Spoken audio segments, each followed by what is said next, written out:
तो ये कड़े पढ़कर तो मेरा दिल दहल गया कि जब भरपूर गाजर पैदा हो रही है और विटामिन ए की हर चीज इस देश में मिलती है। बहुत सारे देश हैं दुनिया में जहां गाजर नहीं हो सकती, बहुत सारे देश हैं जहां मूंगफली नहीं हो सकती, बहुत सारे देश हैं जहां दूध नहीं है क्योंकि जानवर नहीं है, बहुत सारे देश हैं जहां मक्खन नहीं है, दही नहीं है, पनीर नहीं है क्योंकि उनके यहाँ जानवरों की संख्या नहीं है। वहां पर विटामिन ए की कमी से हजारों बच्चे अंधे हो जाएं तो एक बार को समझ में आता है। भारत जैसे देश में जहां प्रचुर भंडार है, सस्ती कीमत पर विटामिन ए उपलब्ध है, वहां अगर हजारों बच्चे 40,000 अंधे हो जाएं तो ये बहुत दुख होता है, धक्का लगता है दिल को। आप इसमें बहुत बड़ी भूमिका निभा सकते हैं। इस तरह की जो समस्याएं हमारे देश में हैं, इनमें बहुत बड़ी भूमिका निभा सकते हैं। विटामिन सी की कमी हो जाए हमारे भारत देश में तो आप जानते हैं कि इस देश में विटामिन सी का बहुत बड़ा स्रोत है आंवला। आसानी से उपलब्ध है, 10, 12, 15 रुपए किलो में आसानी से उपलब्ध है। जब सीजन आता है तब आप इसको इकट्ठा करके रख सकते हैं और इसको सालों साल इस्तेमाल कर सकते हैं। तो आंवले के कई उत्पादन हैं, लेकिन लोग चाहे तो इसको अपने घर में ही तैयार करके हमेशा के लिए रख सकते हैं। इतना बड़ा स्रोत है विटामिन सी का। अब हमारे पास प्रकृति ने दिया, भगवान ने दिया,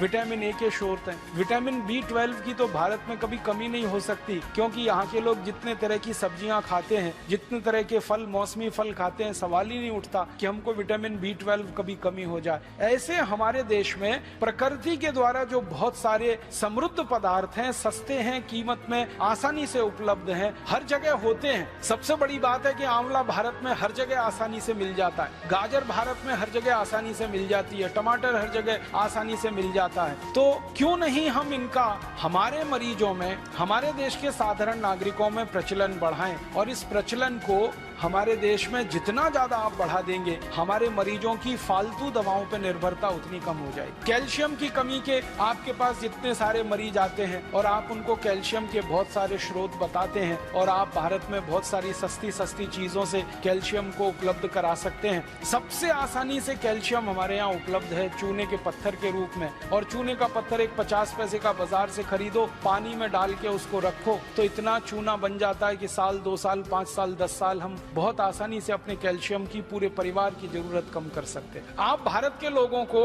एक छोटी सी बात कहिए, विनम्रता से मैं आपसे कहना चाहता हूँ कि लोगों से कहिए कि कैल्शियम की कमी पूरी करनी है तो सेंडोज की गोलियां ले आते हैं। कैल्शियम सेंडोज की सैकड़ों रुपए की गोलियां आती हैं। बेचारा गरीब आदमी तो सोच के ही परेशान हो जाता है, फिर उसका खर्चा बहुत बढ़ जाता है। माताओं को अक्सर गर्भावस्था के समय में कैल्शियम की गोलियां आप सब बताते हैं, तो उनको इतना ही कह दीजिए कि चूना खाओ, और लोगों से कहिए चूना लगाओ मत, किसी को चूना खाओ। चूना लगाने के लिए नहीं है, खाने के लिए। ये चूना लगाने की जो आदत आ गई है हमें अंग्रेजों से सीख कर हमने चूना लगाना सीख लिया सबको। पहले कोई इस देश में किसी को चूना नहीं लगाता था, अंग्रेजों के आने के बाद हमने चूना लगाना सीख लिया। तो लोगों से कहिए चूना लगाओ मत, चूना खाओ। ये चूना खाने के लिए है। बस इतना ही विनम्रता से कहिएगा कि तंबाकू के साथ मत खाओ। उसको खाना है तो दही में डाल के खाओ, उसको खाना है तो दाल में डाल के खाओ, उसको पीना है तो पानी में डाल के पियो। मामूली सी मात्रा जीरे के दाने के बराबर, गेहूं के दाने के बराबर दही में, नहीं तो दाल में, नहीं तो सब्जी में, नहीं तो पानी में आसानी से खाया जा सकता है और बहुत बड़ा कैल्शियम का स्रोत है। भगवान ने इतना बड़ा कैल्शियम का स्रोत इस देश को दिया है, शायद ही किसी देश में होगा। वो चूने का पत्थर ही है जिससे हम सीमेंट बना रहे हैं, वो चूने का पत्थर ही है जो 20 तरह के उद्योग में जा रहा है। वो ही चूना